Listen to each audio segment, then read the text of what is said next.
Buenos días. Si nos volvemos hacia una realidad más grande, es una mujer quien nos tendrá que enseñar el camino. Palabras de Henry Miller. Les damos la más cordial bienvenida a este evento que tiene como objetivo recordar el papel tan importante que tienen las mujeres en el desarrollo de la sociedad. Por lo tanto, es justo reconocer a quienes con su esfuerzo, trabajo y dedicación diario han logrado transformar las diferentes comunidades donde habitan. Para dar inicio, presentaremos a las autoridades que nos acompañan. En primer lugar, presentamos a la maestra Lidia Margarita Lomelí Urquieta, directora de la Escuela Preparatoria número 18.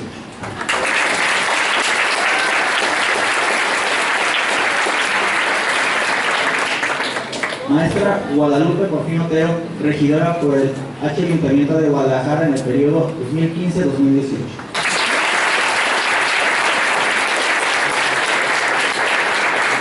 Licenciado José Luis Cuevas Gutiérrez, secretario de la Preparatoria número 18.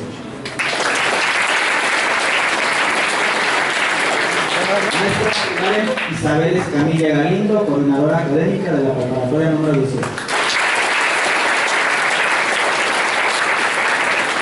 Licenciado Jaime Hurtado Gutiérrez, oficial mayor de la Escuela Preparatoria número 18. Comunicadores especiales, entre ellos la maestra Dolores Lomelí Urquieta, directora de la Preparatoria número 15.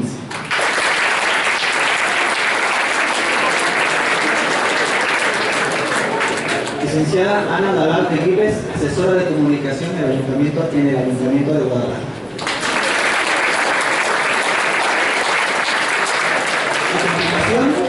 Escucharemos palabras de nuestra directora, la maestra Lidia Margarita Lomelí Urquieta, para dar inicio a nuestras actividades en esta celebración del Día Internacional de la Mujer. Hola chicos, buenos días. ¿Cómo están esta mañana? Bien, nosotros también estamos muy bien y muy contentos de recibir a la maestra Lupita Morfín. Gracias por estar aquí en esta Escuela Preparatoria número 18. Chicos, miren, esta actividad la realizamos año con año por un día muy importante, que es el Día Internacional de la Mujer. Y no porque seamos más que cualquiera de ustedes hombres que están presentes, no, sino porque nos ha costado mucho trabajo a lo largo de años que precisamente se escuche la voz de la mujer y se le dé el espacio que merece la mujer en una tierra de hombres, y que a estos años los adoramos, que nos entiendan. Creo que nunca nos van a entender, pero bueno, que intenten entendernos, pero sobre todo que nos den el espacio que merecemos. Este evento es organizado por Orientación Educativa para resaltar siempre el respeto que le debemos de tener a ese ser que es la mujer. Yo los felicito al programa de Orientación Educativa y sobre todo que hayan conseguido que estuviera nuestra invitada, la maestra Lupita, porque ella ha vivido este tema y conoce de este tema de mucho tiempo atrás. Yo la felicito y le agradezco que sea la voz de la mujer que ha llevado a todo nuestro país y sé que allende las fronteras. Y sin más que decir, porque no soy yo la que tiene que hablar, sino ella, le cedo la voz al maestro Héctor, que hablará un poquito de la maestra Lupita, para cederle luego el espacio. Bienvenida Lupita y muchas gracias por estar aquí.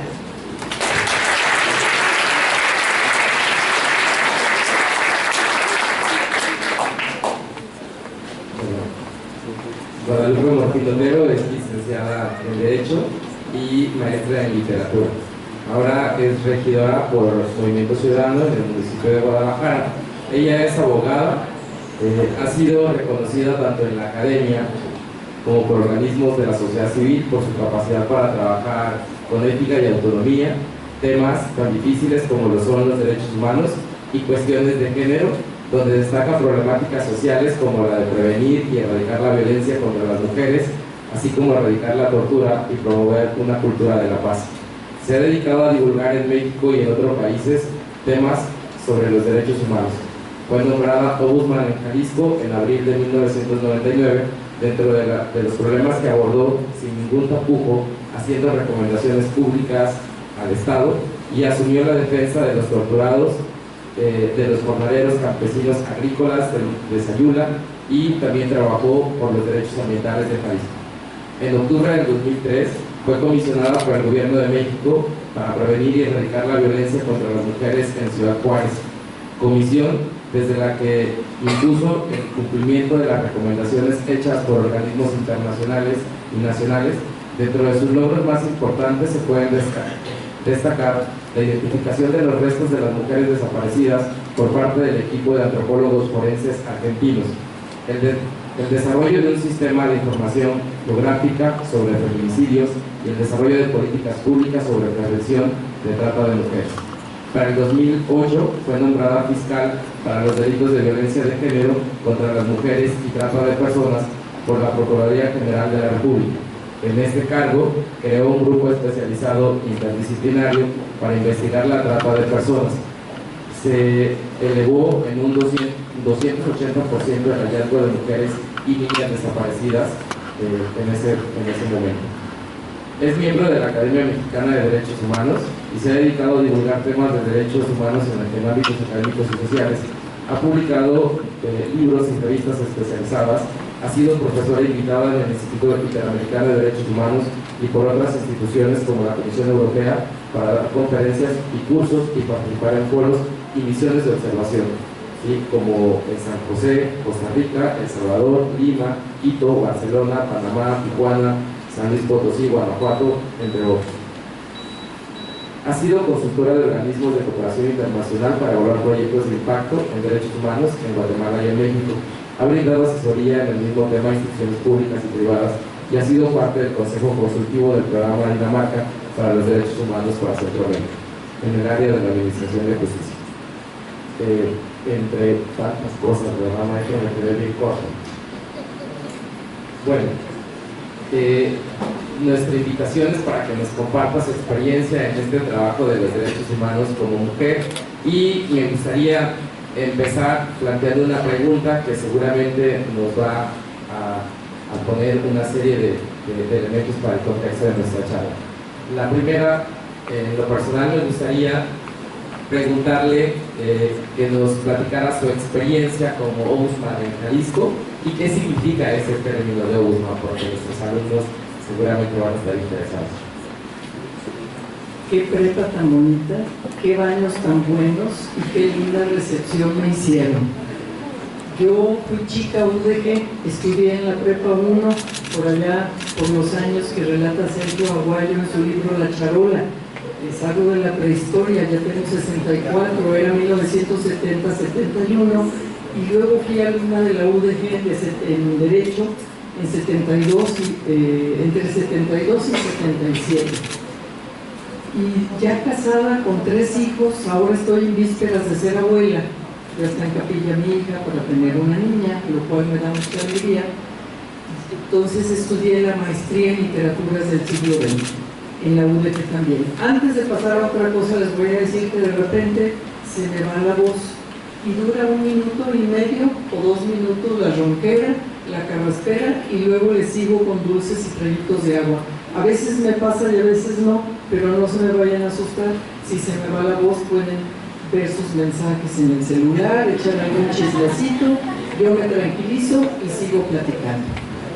Quiero primero, Ombudsman, a veces dicen que es un término de masculino, es un término en escandinavo, y el femenino estricto sería Ombudskvinna, me enseñó Juan Pablo Rosell, ya fallecido. Y ahora está de moda decir ombudsperson, pero en mis tiempos, cuando Ana Dalal y yo trabajábamos en la Comisión Estatal de Derechos Humanos, pues era ombudsman para todos, hombres y mujeres. Son los ojos que ven donde el monarca en Escandinavia no veía. Allí fue el origen del ombudsman. El rey mandaba a un emisario que vigilaba lo que hacían sus subalternos en comarcas alejadas, para luego reportarle: fíjate que fulano se está clavando la lana, o sultano está haciendo muy bien las obras que le encomendaste, y este otro es muy respetado porque cuida bien a su gente. Y de ese reporte el monarca sabía corregir, enmendar y proteger a su población. Les sigo con la platiquita que yo traía más o menos preparada. Luego, si me quiere hacer preguntas también, porque veo que ya trae ahí una lista. Adelante, si quiere. No, unas dos preguntas más y luego ya les platico. Además, esto de preguntas y respuestas es como más fresco, ¿verdad? Uno se va como desvistiendo en capas de cebolla. Ok, bueno, en ese sentido de observa, de vigila, ¿cuál considera usted que es la importancia que tiene los derechos humanos en una sociedad tan plural como la nuestra?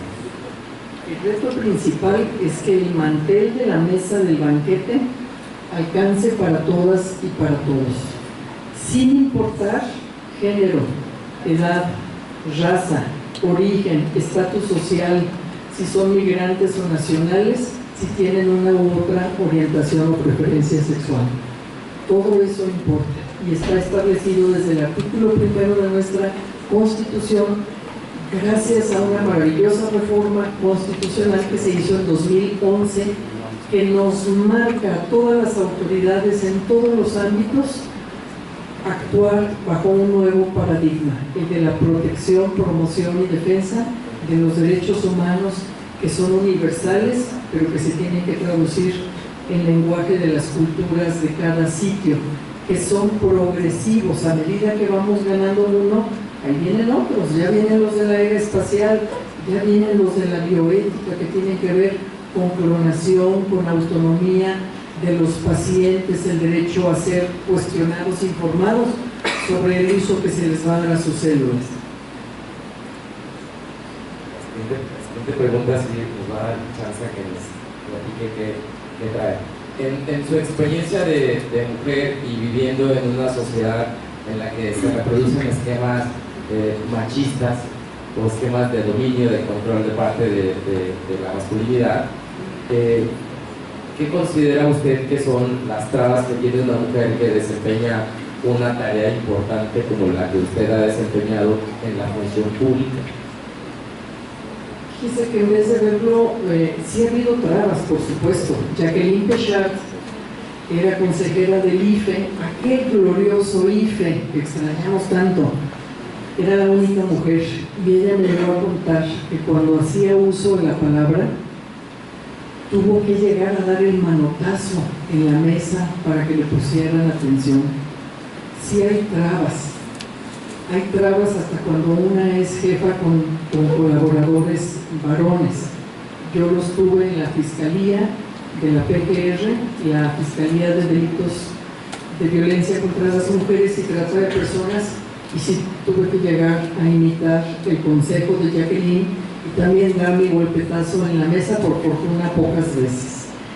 Pero me gusta más pensar en términos de ventajas. A los pocos días de que llegué a mi cargo en Derechos Humanos en Jalisco, eran los tiempos en que estaba aquel episodio del general Gutiérrez Rebollo, que lo llevaron a la cárcel, había sido el zar antidrogas del país y se le acusaba de estar vinculado con el narcotráfico. Y empezó a haber allanamientos en cerca de 15 viviendas en Guadalajara, donde investigaban los militares, estos son comillas, investigaban los militares, cosa que está prohibida, porque investigar en aquel tiempo era el Ministerio Público, ahora con el nuevo sistema de justicia penal son los jueces de instrucción. Secuestraban a jóvenes y se los llevaban torturados. Yo estaba recién nombrada y tenía pendiente conocer al general de la Quinta Región Militar, y había un consejero ciudadano en la Comisión Estatal de Derechos Humanos que conocía a un abogado que a veces le hacía servicios notariales o de certificaciones en la Quinta Región Militar, y me dijo: vamos a ver si te conseguimos una cita. Pero la cita no se daba y a mí me urgía hablar con el general. Entonces mandé a mi chofer al mercado de flores acá por el Panteón de Mezquitán. Le di, no sé, hace 20 años, 100 pesos. Le dije: cómprate alcatraces, 2 ramos. Ay, me dice: no hay alcatraces. Me habló por teléfono. Bueno, unos gladiolas, tampoco. Crisantemos. Muy bien, 2 ramos. Oiga, pero salen muy gordos, no le hacen. Y mandé un ramo de crisantemos al general de la Quinta Región y otro al cardenal Sandoval, que era el arzobispo de Guadalajara. Me fue mucho mejor con el general que con el arzobispo, que me concedió 8 minutos, y a la hora que le dije que yo tenía un hermano jesuita, como que medio torció el rostro y dije, ya quemada quedé delante de su señoría. Pero el general, bueno, me contó el chofer el chisme y dice, oiga, estaba yo en la Quinta Región Militar, allí enfrente de la Prepa 1, que ahora ya es otra sede de Cuartel Creativo Digital, y el ramo era gordo, y pasaban muy formados y muy derechitos los militares, y rompían filas nomás para venir a ver la tarjeta de parte de quién era y a quién iba dirigido. Y esa misma tarde me dio cita el general, y cuando llegué, el general Eulalio Fonseca Orozco me dijo, ¿qué se le ofrece, señora? ¿Cuál es el motivo de su preocupación y por qué quiere que trabajemos? Cuidemos a nuestros muchachos, general. ¿Y cuáles son sus muchachos? Le dije, todos los jóvenes de Jalisco, y también de usted. Los tenemos que cuidar juntos. Y ahí empezó una relación de intercambio, de amistad. Hubo un episodio muy difícil que fue la tortura de más de 20 jóvenes de San Juan Ocotán, que alguno de ellos había robado una maravillosa pistola láser de uno de los militares en alguna fiesta de fin de semana, y se ordenó recuperarla bajo cualquier modo. Y en ese cualquier modo rompemos los derechos humanos, rompemos la Constitución. Todavía no se me va la voz, ¿eh? La Constitución son nuestras formas de constituirnos, es lo que nos une más allá que el himno o la bandera, lo que nos da cohesión, nuestra pastilla de cuajada. Uno de los jóvenes murió a consecuencias de la tortura. Salvador Jiménez López fue enterrado clandestinamente por los militares en el municipio de Huachinango, y entonces hubo una reacción muy fuerte, por fortuna unida, tanto de mi voz como de la del gobernador de Jalisco, exigiendo que se restituyera y se reparara el daño en Jalisco, que se restituyera el Estado de Derecho. Por eso nos abrieron las puertas del juzgado militar en La Mojonera, de la prisión militar, para mandar también mensaje de que esperábamos un juicio justo para ellos. Hubo reparación del daño en términos económicos para la mamá del chico fallecido, gracias a una recomendación que no hizo pública la Comisión Nacional de los Derechos Humanos. Les daba mucho susto tocar a los militares, pero gracias a esa fuerza ética de la institución del Ombudsman, recibimos la invitación a capacitar en derechos humanos permanentemente a lo largo de mi gestión a militares de 5 estados de la República, que son los que están en la región militar. Así pues, hay ventajas en ser mujer y hay también sus desventajas, para qué decir que no, pero yo prefiero ver las ventajas. Un hombre, cuando le hubiera podido mandar flores a un cardenal o a un general, pues como que se les traban los gestos, ¿verdad? Pero las mujeres nos podemos permitir muchas libertades. Esta es una experiencia en su trabajo como Ombudsman en Jalisco. ¿Podría platicarnos cuáles son algunos de los aportes del equipo profesional con el que trabajó en Ciudad Juárez y cómo se percibe la violencia que sucedía en aquel entonces en Ciudad Juárez y la que ahora vivimos en Jalisco?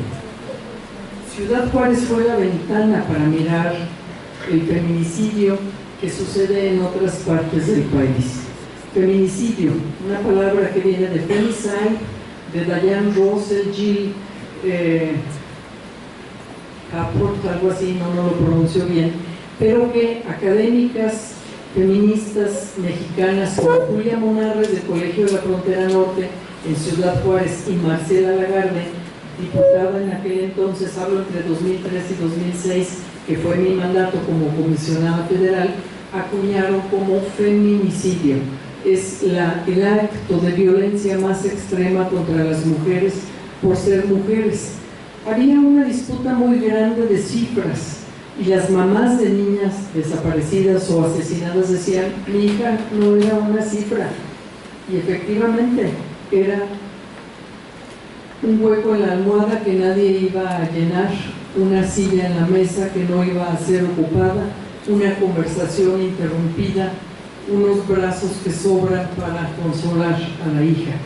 No son cifras, pero nos dimos a la tarea de averiguar por qué mientras la Procuraduría de Chihuahua hablaba de 300 entre 1993 y 2005, las activistas y académicas como Julia Monares tenían una cifra de 442. Había un subregistro y es muy importante que lo tengamos presente. Por ejemplo, las bebés hijas de una mujer que tenía una segunda relación a veces eran matadas por sus parejas o concubinos como un acto de venganza contra ellas, pero en la carátula del expediente quedaba broncoaspirón, cuando era el varón celoso, resentido por algo que ni fue en su año ni fue en su daño, por un sentido equivocado de pertenencia del cuerpo de la mujer para él, pero pertenencia desde antes de que lo conociera, válgame Dios, ¿quién le iba a hacer el milagro? Estrellaban a la bebé contra la pared y eso quedaba registrado como un accidente, un broncoaspiró, se asfixió, una muerte milagro, casi podríamos decir. Esa era una causa de subregistro.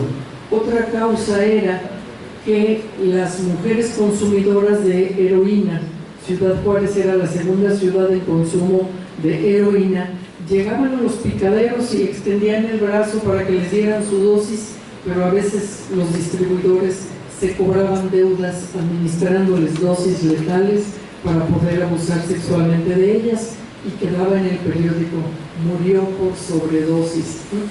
Era un feminicidio, porque un varón abusó de una adicción, abusó de un problema de salud que debe resolverse y atenderse como problema de salud, no como problema policial y mucho menos militar, porque eso es lo que nos ha llevado a tener un país con más de 230,000 asesinados en 2 sexenios y más de 30,000 personas desaparecidas, y ser un país de fosas.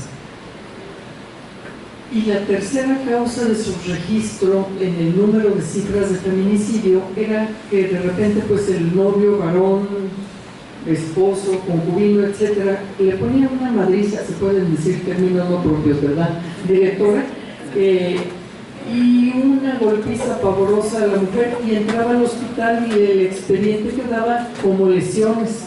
A los 3 días la mujer moría, pero quedaba como lesiones y por eso no se llevaba el registro. Muchas veces me pregunté, desde el primer día que me invitó Santiago Krill a ser comisionada, fui la última de una lista de 8 mujeres que habían ido diciendo que no, y varias veces me pregunté a lo largo de esos 3 años, ¿y yo por qué dije que sí?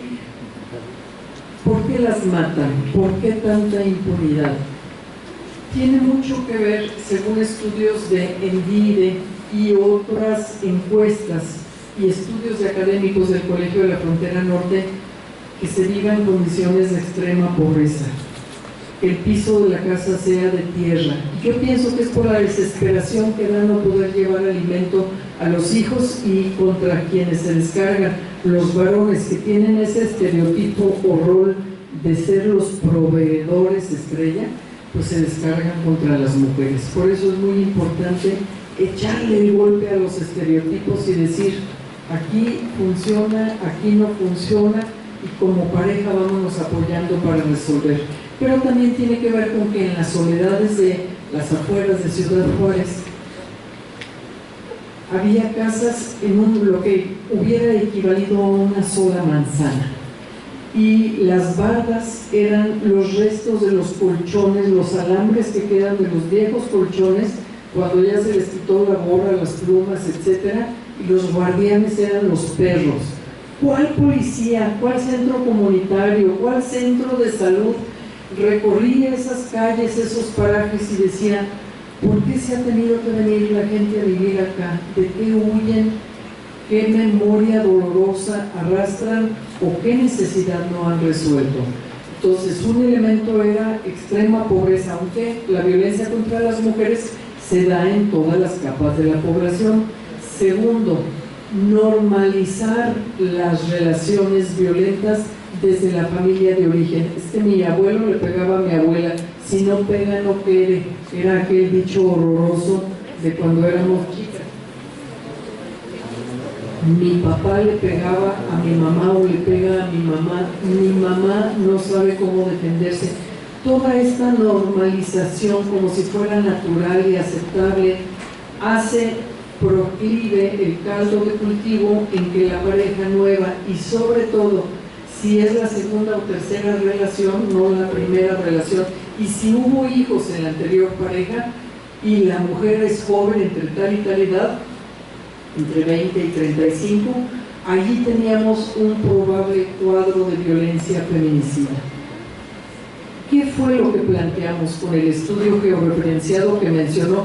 Oye, te aventaste un currículum larguísimo, me salían las canas y los años ya de todo lo que leías. Lo que ofrecíamos con el estudio georreferenciado era las imágenes satelitales que nos obsequió el INEGI, un INEGI muy digno que entrenaba a otros países, el INEGI del doctor Gilberto Calvillo Vives. Nos regaló todas las imágenes satelitales de Ciudad Juárez. Lo sumamos con la base de datos de la doctora Julia Monarres, que llevaba toda la lista de mujeres asesinadas, que se había entrevistado con sus familias, todos los nombres y apellidos que habían aparecido en los periódicos, y le sumábamos datos de equipamiento e infraestructura que proporcionaba el Instituto Municipal de Investigación y Planeación, cómo estaban las calles, cuántos centros comunitarios había, cuántas casas de cuidado diario para que las empleadas de las maquiladoras pudieran dejar a sus hijos, cuántas preparatorias.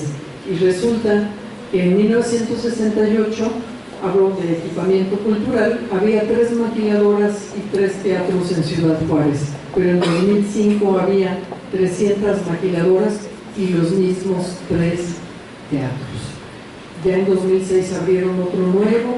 La librería más grande de la ciudad era el Sanborns, que estaba enfrente del Hotel Lucerna, estaba muy bien equipado, pero había una falta de infraestructura y equipamiento, y la seguridad de las mujeres no es una cuestión policial de chalecos, patrullas y balas.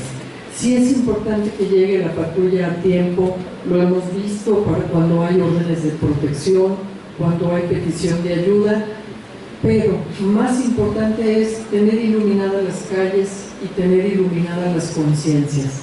Sin las mujeres, sin el concurso de su conciencia, de su saber, no va a haber paz en este país de fosas y de duelos y de tantas viudas y huérfanos, y esos niños, esa legión de niños que no tienen papá o que buscan a sus papás desaparecidos, van a crecer con la B de la venganza en la frente si no nos animamos a establecer una política nacional de reconciliación.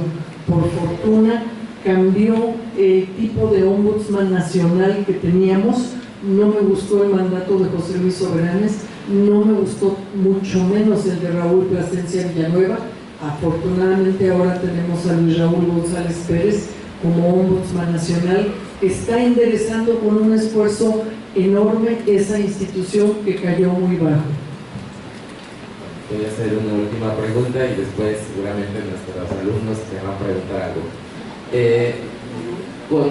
Con la experiencia que nos acaba de platicar de la sistematización de la violencia hacia las mujeres en Ciudad Juárez, ¿no considera usted, o considera más bien usted, que es el mismo escenario que estamos teniendo en Jalisco? Digo, porque en la universidad hemos sido violentados, algunas de nuestras maestras han desaparecido, han sido parte de esta cifra del feminicidio en Jalisco, y en ese sentido preguntarle también si considera importante la declaración de la alerta de género en Jalisco, en todo el estado, o solamente es necesaria en algunos municipios.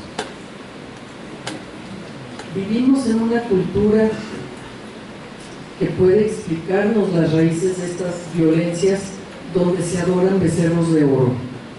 Queremos mucho poder, poder que significa dominio sobre otros, dominio, influencia, control, mucho tener, y obtenerlo por cualquier medio.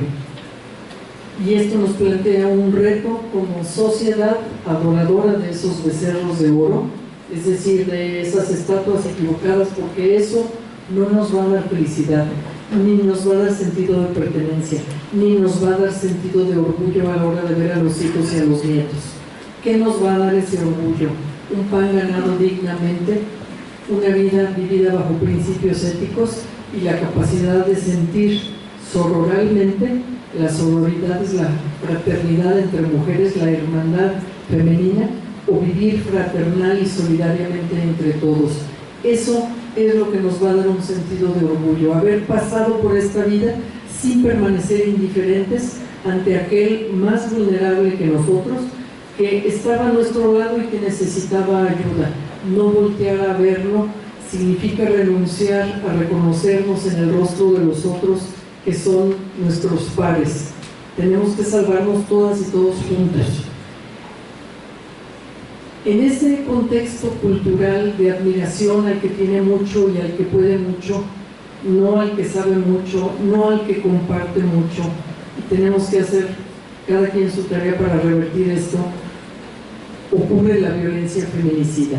Hay muchas diferencias entre Ciudad Juárez y Guadalajara. Guadalajara es la capital de uno de los estados más federalistas y fuertes de la República Mexicana. Históricamente aquí ha habido una batalla de dignidad frente a la federación para que no impongan políticas públicas desde un escritorio en la Ciudad de México. Guadalajara no es frontera y Guadalajara tiene muchas vocaciones productivas más allá de productivas y culturales. Ciudad Juárez tenía las maquiladoras. Y se me olvidó decir, como un factor de violencia en tu anterior pregunta, que por 20 años las maquiladoras ofrecieron trabajo casi nada más a las mujeres y no hubo un acompañamiento cultural ni de las iglesias, ni de los gobiernos, ni de las empresas para decirle a los varones a los que de repente las mujeres les dijeron: me voy a sacar para el chivo, cuídame a los hijos. Nadie fue explicando a esas parejas cómo varones y mujeres valen, aunque uno cambie el rol de proveedor y otra cambie su rol de cuidado. Y es muy importante en esto reconocer el valor de las actividades de cuidado que desarrollan las mujeres en nuestra comunidad, y es parte de lo que les quería contar. Actividades de cuidado: hacerse cargo de la cocina diaria, de la comida diaria y la lavada de la ropa o la lavada de los platos, cuidar a niños que no pueden valerse por sí mismos, cuidar a personas con discapacidad, con alguna enfermedad o ancianos. Todo esto, cuando se hace desde el hogar, no está remunerado, y sumando las horas de todo esto en la República significa más del 24% del Producto Interno Bruto, es decir, una cifra superior a la del trabajo de la industria maquiladora y de otro tipo de actividades productivas. Y la pregunta que nos tenemos que hacer: ¿qué está en nuestras manos para cambiar este esquema?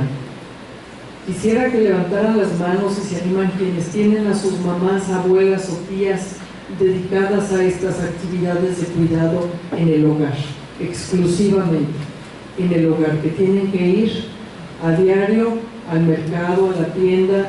Y recuerdo, muchas gracias por su franqueza, yo también en la crianza de mis hijos, salvo algunas horas que les robaba al sueño para hacer trabajo de corrección de estilo, me ocupé de eso sin ayuda doméstica. A veces es difícil tener ayuda cuando tiene uno 3 hijos muy seguiditos, y es muy importante la solidaridad masculina y también la de las hijas o hermanas en cosas chiquititas que parecerían no tener mucha importancia: tender la cama, lavar la ropa, fregar nuestros platos, dar las gracias, acercarnos y reconocer. Ese reconocimiento es una primera forma de retribución de esa tarea de cuidado, que es una actividad productivísima y no remunerada, confiada a manos de las mujeres. Jalisco tiene una vocación universitaria muy fuerte. En Ciudad Juárez hay una de las mejores universidades de México y es la cuarta ciudad de la República, pero aquí tenemos una oferta como abanico de actividades y de propuestas universitarias. Y tiene también, no es desierto, no está en la frontera.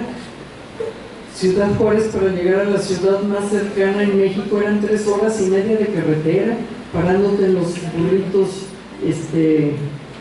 ¿cómo se llamaba? Se me fue el nombre del pueblo, pero eran unos burritos de unas rajas de chile enchilosísimas y ya iba uno la siguiente hora y media tomando agua para que se le quitara lo enchiloso.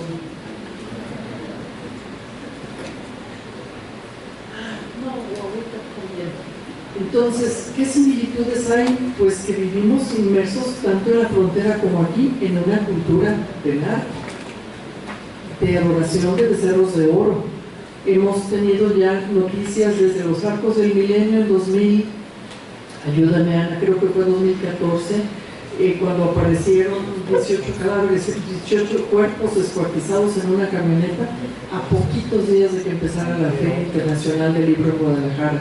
Y ahora, ayer 8, y van sumando creo que 11 descuartizados en la colonia Morelos, en la culta y universitaria y preparada Guadalajara. ¿Y qué quiere decir? Pues que o no nos están cuidando de una manera muy impecable quienes deben investigar delitos de naturaleza federal, pero tanto que son autoridades federales, pero también quienes tienen que hacer trabajo preventivo, como son las policías estatales, y hay que investigar también cómo están protegiendo y qué fortalezas tienen las policías municipales, y de esas tareas también nos ocupamos en el Ayuntamiento de Guadalajara. Me toca ser parte de la Comisión de Honor y Justicia y establecer criterios éticos para la actuación policial. Así pues, son desafíos muy grandes de toda la sociedad y por supuesto de las autoridades, poder dar un testimonio que haga que no crezca este caldo de cultivo violento donde quienes llevan de todas las de perder son las mujeres y las niñas. Es un cambio cultural muy grande. ¿Por qué prospera tanto en el Triángulo Dorado el narco? Allá en Durango, en Badiraguato, Sinaloa, Coahuila.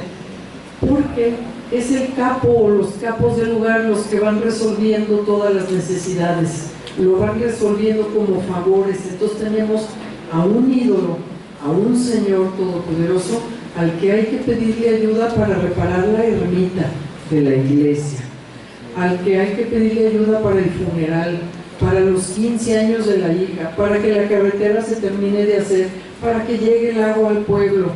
Un amigo mío, doctor en historia, cuando me ayudaba a revisar mi tesis de maestría, me decía: el día que el Estado, con mayúscula, el Estado mexicano, es decir, todo el aparato de autoridad y de poder, que tiene que partir de una idea de autoridad moral, haga en las comunidades lo que el narco está haciendo por esas poblaciones, ese día le vamos a haber ganado la batalla al narco. Y que lo haga no de cualquier manera, de aquí te doy para tu funeral o para tu operación, y te lo doy si te portas bien, sino que lo haga con reglas claras y de igualdad para todas y todos.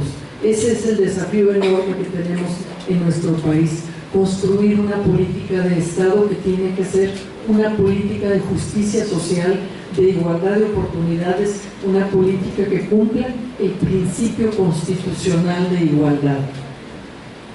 Más o menos. Muchas gracias. Sí, claro. Yo hablo mucho, pero no se me ha ido la voz. Chicos, ¿alguien de ustedes tiene alguna pregunta para la maestra Guadalupe?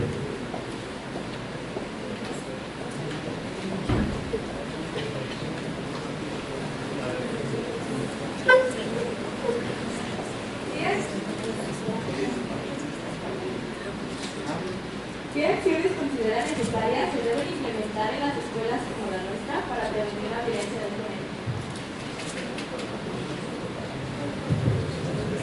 Escuchar todo el cuerpo docente, directivo y administrativo cuando alguna alumna se queja con baja voz o se queja a gritos. No hay que darle valencia negativa a nuestras expresiones de coraje. yo tuve que ir a terapia para aprender a gritar y a desahogarme, a decir, estoy encabronada, estoy enojada. Y cuando una mujer se anima a expresar algo que le duele, hay que escuchar esa voz, sea tímida o sea muy expresiva, con fuerza o sin fuerza, y tener la posibilidad de atender integralmente esa queja desde sus orígenes, y también mirar a quien está agrediendo. Si es dentro del ámbito de la escuela, se puede establecer tempranamente una propuesta de acompañamiento, de terapia o de sanciones cuando haya lugar, pero no soy muy amiga de eso de que al que se porte mal fuera, del que sigue y lo expulsamos. ¿Qué van a hacer luego en la calle? Nos van a asustar en el primer baldío que tengamos que atravesar. Hay que integrar, incorporar, conservar. Por eso es valiosísimo lo que hacen en las escuelas de recuperar a los alumnos difíciles.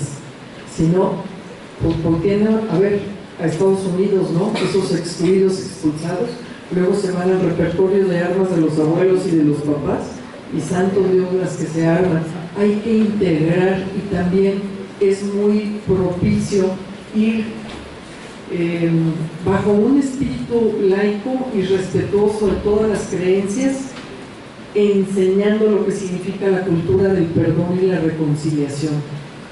Es algo que un misionero colombiano empezó en su país y ya opera en 14 países, uno de ellos México, que quien ha sido víctima de un episodio pueda narrar, pero con nueva narrativa, incorporando su responsabilidad, aunque sea chiquititita. Pasé por abajo de un puente mal iluminado, aunque pueda ser del 0.2%, esa manera de narrar distintamente, aceptando la parte que tuvimos y la parte que tuvo el otro, nos permite anclarnos en el presente y abrirnos una ventana al futuro. Nos libera del cerebro vengativo reptílico que nos tiene anclados en la venganza y en el ojo por ojo, diente por diente. Nos permite superar el episodio doloroso para proceder a abrirnos una vida de esperanza. De veras, quienes puedan adentrarse en lo que significan las escuelas de perdón y reconciliación, las animo a que ya ven que no hay fronteras con el Google y con todo lo de internet, que puedan investigar qué significa esta cultura, y es una posibilidad muy grande.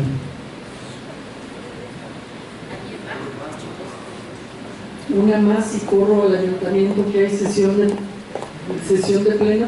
¿Cuánto se hace de aquí a Palacio Municipal en carro? ¿Como media hora? Como 3 horas pasadas.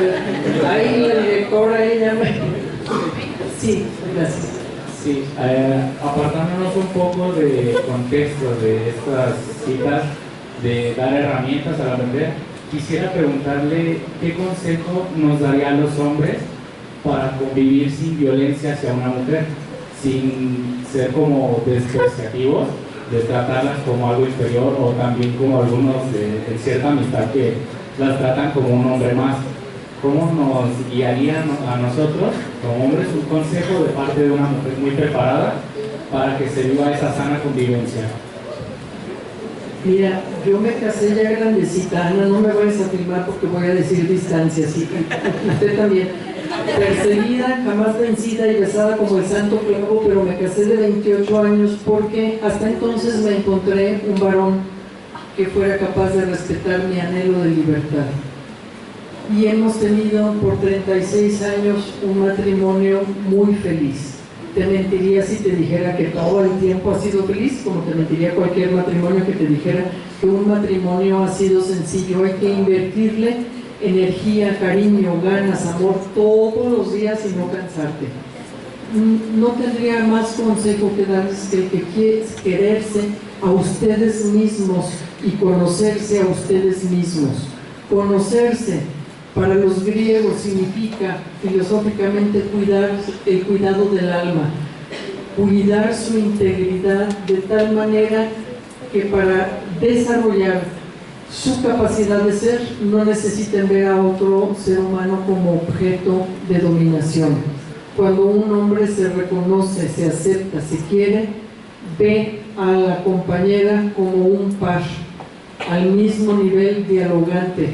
El feminismo no es lucha contra los varones, es aceptación sana de nuestras diferencias en un ámbito de igualdad y de respeto y de tolerancia, y son mucho más divertidas y plenas las relaciones humanas que tener a alguien sometido a quien solo se puede molestar. Eso sería: quiéranse, respétense mucho y acéptense con sus vulnerabilidades y anímense a expresarlas. En Ciudad Juárez, cuando se instaló el Museo del Papalote, pusimos unos cuentos donde se contaba de manera distinta lo del príncipe valiente. También es un estereotipo que estén todo el tiempo arriba del caballo con la espada, y había niños que decían: yo tengo lentes, no veo de lejos, me dan miedo los caballos, ¿cómo diablos voy a andar con la pinche espada, guerra y guerra? Pues no, también se vale que haya varones padrísimos que se trepan a una equipada a la hora que ven una rata en su casa y sea la mujer la que le tenga que dar el escobazo. Les pido un fuerte aplauso para nuestra...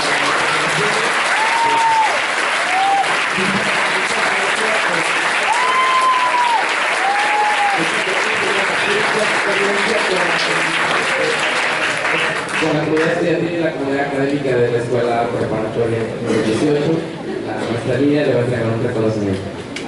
Y bueno, ¿qué tal es la maestra Lupita? Increíble, ¿verdad? Bien, le queremos entregar un pequeño reconocimiento por esta plática que tiene con toda la comunidad de Prepa 18. Muchísimas gracias, maestra Lupita.